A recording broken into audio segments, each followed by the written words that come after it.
Assalomu alaykum, hurmatli guruhimiz a'zolari, inkubator своими руками guruhimiz a'zolari, YouTube'dagi kanalimiz a'zolari.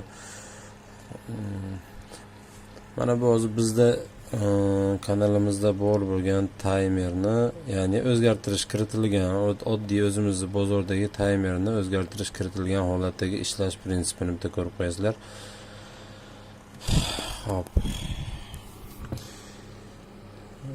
O'ng tomondagi buragichimiz 5 ta turibdi. Chap tomondagi esa boringki 140, ya'ni 2 soat 20 minutda turibdi. Sekundga ishlashini, qanaqa qilib sekundga ishlashini bitta ko'rsatib o'tmoqchiman. Chunki bu hammaga notanishroq.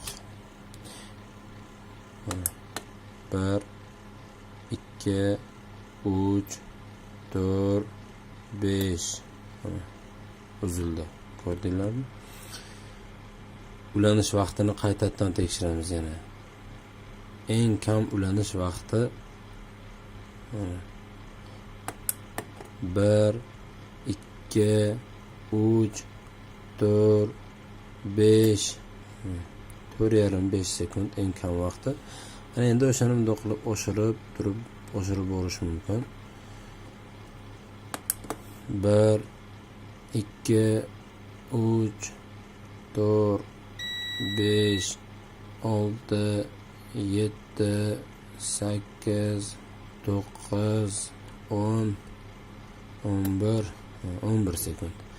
Xullas, xuddi mana shunaqa tartibda, misol uchun kamida 4 sekund, 4,5 sekunddan boshlab ko'pi har qanchagacha nastroyka qilish mumkin.